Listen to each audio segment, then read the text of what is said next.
Hi there. Quick one for me today. I'm actually a bit sick, so I'm coming to you from my daybed. Um, but I was just talking with one of my clients about choosing your choosing partners and our attraction. And we were talking about something that's really interesting to me, and I wanted to share with you. It's a really touchy subject, though, and some people don't really like to hear this, although when we hear it, we kind of know deep down inside of ourselves that it's true. And that is that, so many of us who are on this path of self-development, which most people who are watching this are, well, all people I would say are, know that there are things that we need to do in life, choices that we need to make each day that are against what would be the easy choice for us to do. So, for instance, we know that we need to get out of bed early and meditate or go to the gym. We know that having that piece of glutinous, sugary cake is not going to be good for us. We know, so we choose not to have it, even though we really, really want to. This isn't new to us. The concept that we need to move beyond our desires sometimes is what's going to be healthy for us. Another way to look at this is that we need to overcome ourselves every moment. If we're going to become healthier, more evolved people, we need to ride beyond our limbic brain and really use our frontal cortex and start to make conscious choices rather than being driven just from that, that response that just we want this or we don't want that.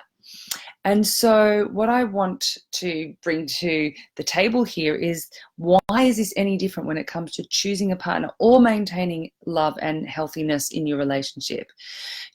So often our choices in partners, if we will go on that date or won't go on that date, or who we want to flirt with or who we don't want to flirt with, this usually comes from a place of desire or what we might consider as attraction. And I want to suggest that this is no different than us really, really wanting to have that piece of cake, or really wanting to just stay in bed that little bit longer, even though we know it's not really good for us to do so. When we feel an attraction or desire to someone, we really do need to stop and activate our more conscious brain and start to think about, where is this coming from and what's going to be best for me. And of course, in the moment, this is often difficult to do. It's easier to say no to that chocolate cake because we have already researched and we've already discovered and we've already learned that these things aren't good for me and these things are good for me. And this is why learning about our relational self, learning about relationships and how we show up in them, what skills are necessary, what patterns play out, and what are the healthy ones as well.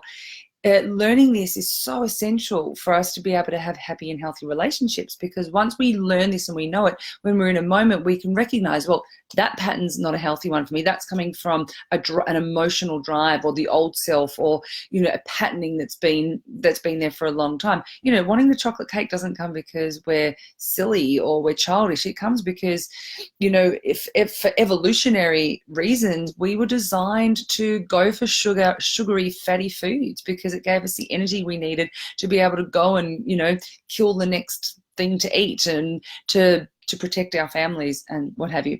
But we need to evolve beyond that, and that's where stopping and becoming conscious of these choices is so helpful and so necessary. And in relationships, it's exactly the same thing. And this also goes for when we're in our relationship. When we're in our relationship, it's so easy to have that same reaction or that same response. No, I don't want to do that. Or getting angry with your partner, or withholding affection. And these also come from, these things also come from these patterned and reactionary places within ourselves. And so even in relationship, it's still so important that we activate that frontal cortex and we stop just being driven from a reactionary place that might come from a really old and outdated need for survival. It's not necessarily the easiest thing to do in the world, but neither is getting out of bed first thing in the morning. And this is why when we do the work that we do in the love codes, I always make sure that the people who do this work have to have done quite a bit of self-development already, because we need to, to get to that point where you're really willing to make those changes in relationship, you need to already know the value of that and be willing to do the work that's necessary to do it. So yeah, for today, that's all I want to share. Just that just to start to consider, if you are ending up in bad relationships with the wrong person all the time, or if your relationships always, there may even be good choices or start off good and be with great people, but then they always go the same way. Just consider this, that that we do live from this limbic brain so often. We live from the part of our brain that compels us, or that unconsciously drives us to do things because of our old programmed desires or needs for survival. And so let's, just to start to take a moment to instead think about what you want and who you want to be, and that we need to make those choices. We need to get beyond ourselves, even within our relationships. Okay, thank you very much for listening, and I'm going to go back to sleep now. Bye.